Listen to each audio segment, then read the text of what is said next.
Alright, what's up everyone? This is Mibu Jinjuro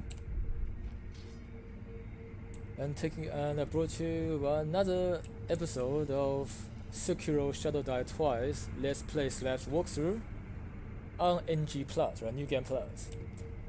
And like I've already said, even if you are playing new game, you can also use this guide as a walkthrough. If anything, NG Plus is harder than new game, so whatever I'm doing here usually would work on new game as well.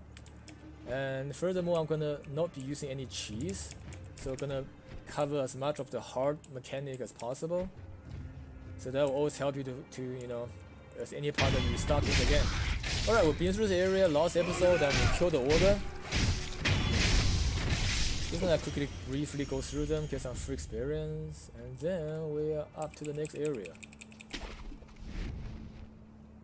Okay, first of all, grab this nightjar monocular, which is a, I don't know, it's a pointless item. You can sort of put it in your quick menu bar, there you go. And then if you scroll to it and press use item, you can look around, right? Yeah, I'm not sure why this is even included in the game. I haven't found any use for it, but it does remind me of the binoculars you get in Dark Souls series. Maybe that's the only reason why it exists. Anyway, so here is a secret door that you cannot access yet. We'll get to it in a bit for some extra loot. Instead, we'll go to this side first. Grab a loot, Divine Grass, which is like a ultra powerful heal. Very rare, so I don't really use it. It's a once-off use. And it's super rare, so I haven't found a time where I think I really absolutely need to use Divine Grass. It's almost like the Divine Blessing from Dark Souls. Ceramic shot. Okay, and then now we're gonna have to aim to, you know, snipe, assassinate a lot of these guys. There's a mini boss right in the center of that arena. Before we do that, we need to get rid of all these mobs, otherwise you can't really fight a mini boss with tons of trash mobs trying to kill you as well. Whoa, this guy is not... Oh, there you go. Backstab!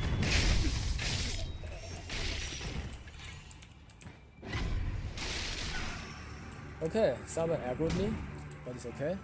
It's a gun guy, okay, so he's not gonna even come here, which is fun. I'm gonna go through this way and be a real shinobi. Come up here.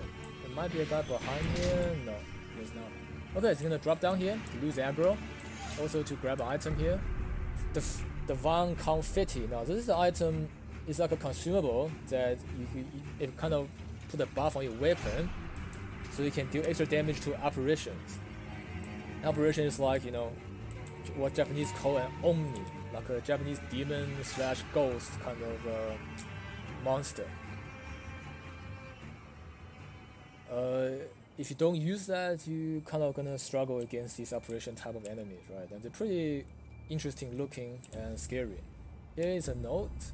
Turn back if you value your life, you can't behead the headless, or sword and pike the nothing. Right, so basically the game is telling you that further on from this point, you get to fight a headless apparition mini-boss, which why they also gave you Divine Confetti. However, if you're starting a new game, at the moment you don't have the damage, health, or enough Divine Confetti to take on that boss just yet. Furthermore, you need Pacifying Agent to counter his terror effect, right? So you don't have any of those, so let's just leave him for now. Alright, now we go back to being a shinobi. See, there's a guy here. Backstabbing. Yeah, see, this guy's got a gun. So what that does is he actually doesn't do damage, but if he sees anyone, he will make a loud noise and alert everybody else. What an asshole. Okay, backstab.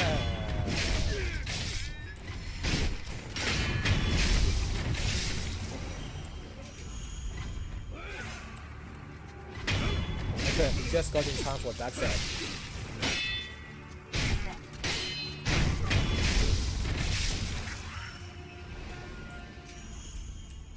Alright, I believe there is a bit more. Yeah, there's one more. Yeah, that's a guy that aggroed us earlier on with a rifle. Okay, so what's that down? I think it's just a general left, yes. So again, you can fight the general like a shinobi, which is to,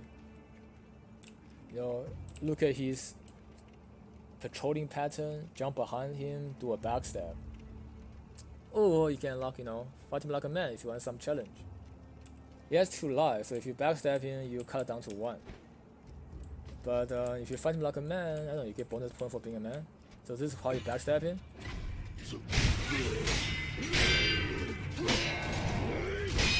Nodachi.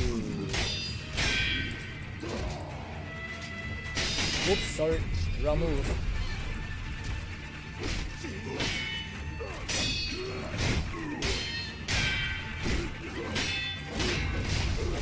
Whoa, that's pretty nasty.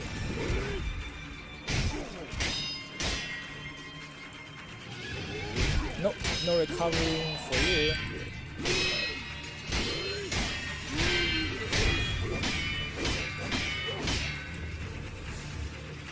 Yeah. Don't let them recover posture.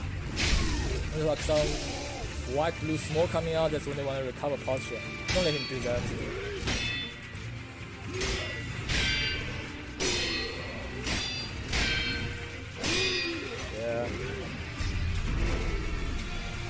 So that's a thrust.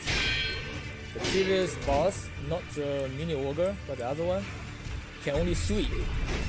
The carry counter, this one can only thrust. So they're still trying to teach you the mechanics of the game.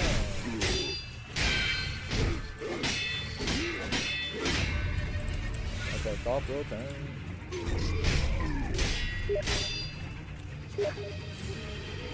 Cost recovery, make sure you get it. Do that. Oh, yeah, that's what happened when we didn't do material. No worry, heal up. Carry.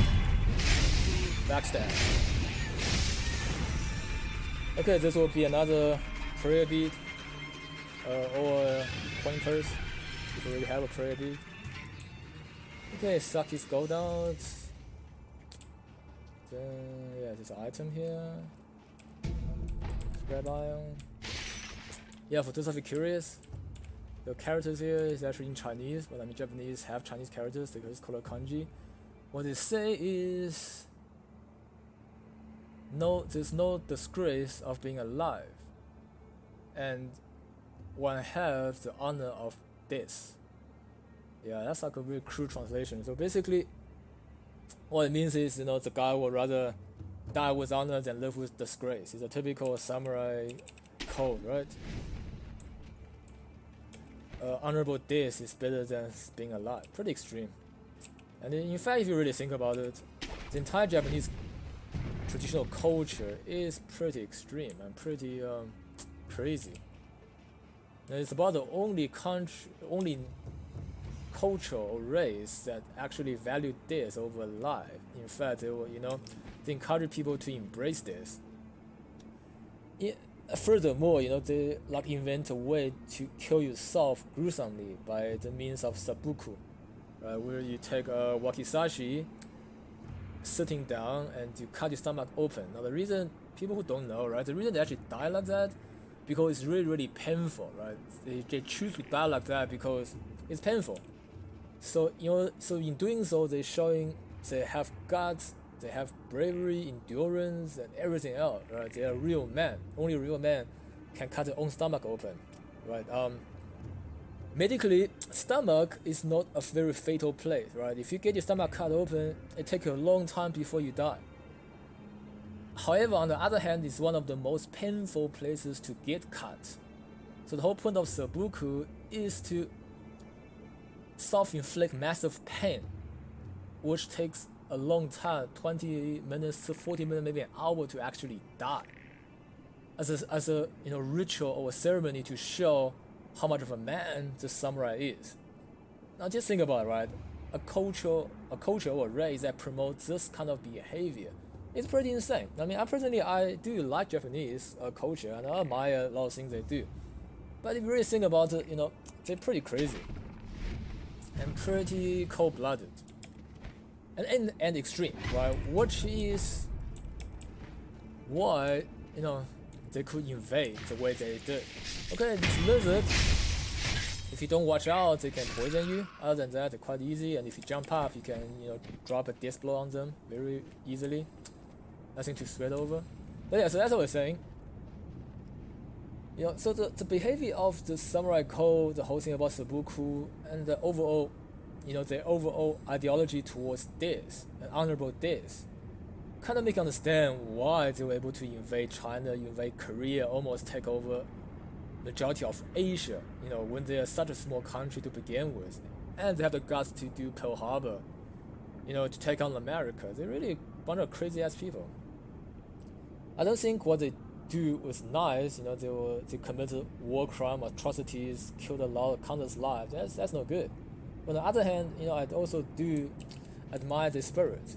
And keep in mind that I am a Chinese, born in China, so they invaded us and killed a lot of my people back in the day. So I don't endorse their behavior, but at the same time I also admire their spirit or what they are capable to do.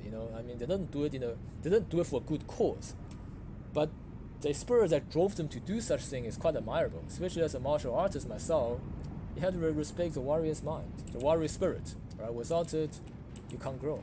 Anyway, so this is the next sculpture idol. And with that, we pretty much concluded the Ashina Outskirt. Here is the Underbridge Valley, which I believe still classifies as Outskirt.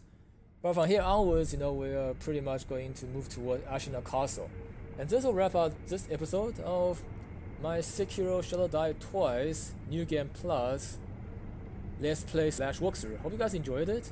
If you do, please subscribe to my YouTube and follow me on Twitch. It will be much appreciated. If you got any comment, suggestion, please leave in the comments. I'll get back to you. Thanks for watching. Vivo Ginger out.